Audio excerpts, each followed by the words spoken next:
1 rupiah yang antum belanjakan ditanya oleh Allah Subhanahu wa taala, bahkan double kalau harta itu. Min aina iktasabu wa aina anfaqahu. Dari mana didapat caranya, kemudian dikemanakan belanjanya. Yani kemana membelanjakannya? Membeli trompet, membeli bercon, jemaah. Naudzubillah. Ya. Memberi pulsa kalau untuk tiktokan, kan ada orang habis pulsanya tiktokan, beli lagi. Ditanya jemaah. Setiap yang kita lihat, maka Nabi mengatakan la tazalu qadama 'abdin, tidak akan bergeser telapak kaki hamba yaumal qiyamah, di hari kiamat, hatta yus'al an arbah, sehingga ditanya 4 hal. Pertama umurnya ditanya.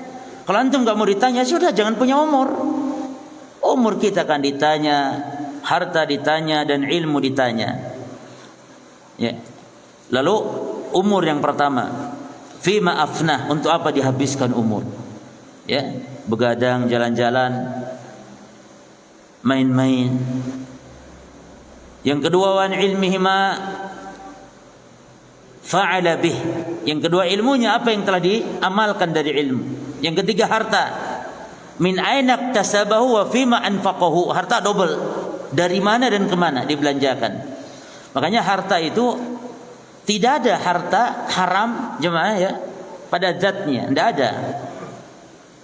Jadi kalau duitnya itu halal duitnya, cuman caranya yang dimaksud. Jadi harta haram itu ditinjau dari caranya.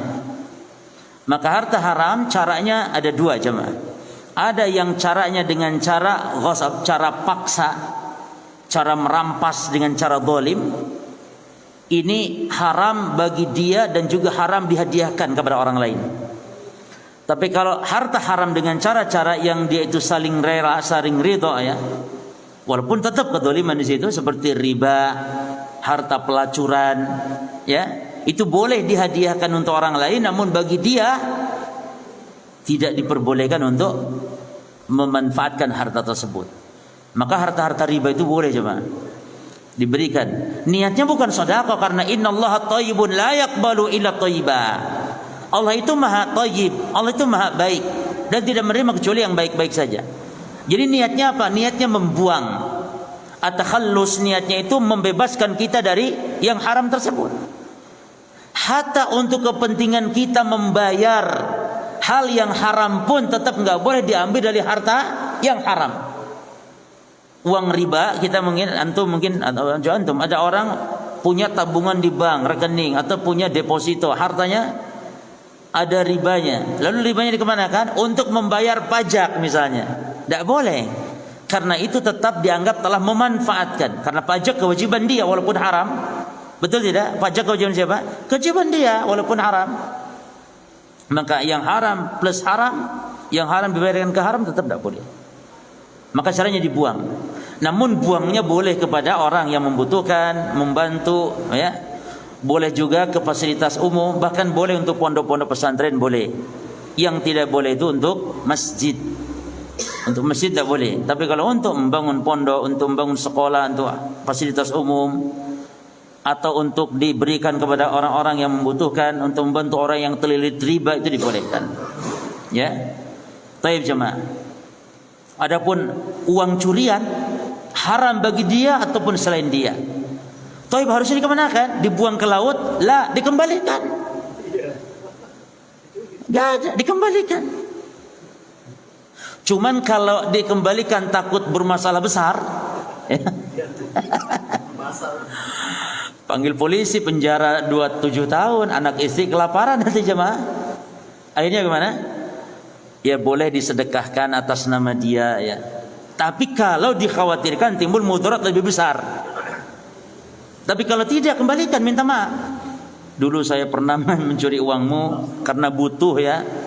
Terpaksa ini saya balikan sekarang. Balikan. Dan mungkin dia insyaallah bahkan ya sudah kamu ambil hadiah. Bahkan alhamdulillah. Ya.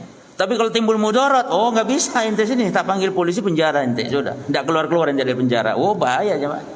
Jadi lihat orangnya. Makanya hatta gibah pun, gibah ini kata para ulama, hatta menggibah ya, kita harusnya minta maaf.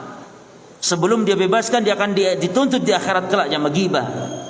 Namun kalau dengan justru kita berterus terang, minta maaf, berterus terang, akan timbul mudarat lebih besar, mafsadat lebih besar. Dia mungkin bisa jadi membenci selama-lamanya kepada kita, akan putus hubungan kekerabatan misalnya. Maka tidak usah, cukup kita taubat kepada Allah dan balas dengan cara apa? Puji orang tadi, sebutkan kebaikan-kebaikannya. Di majlis yang dulu kita menggibahnya, sebutkan kebaikannya, berbuat baik kepadanya, doakan kebaikan. Ya, cukup dengan itu tobatnya. Taib. Lalu keempat, jemaah, wa an jismihi fima ablah. Yang empat itu apa? Jasadnya, untuk apa dia ablah. Jasad itu kan semakin lama semakin berkurang. Mata kita yang berkurang penglihatan ketika tambahnya usia, untuk apa selama ini mata kita digunakan? Jemaah sekalian, mata itu untuk melihat hal yang halal, kan itu. Allah ciptakan mata kita untuk itu. Ketika mata kita digunakan yang haram, berarti kita sudah menggunakan bukan pada tempatnya. Itu namanya kezaliman. Wad'u syai' fi ghairi mawdi'ihi.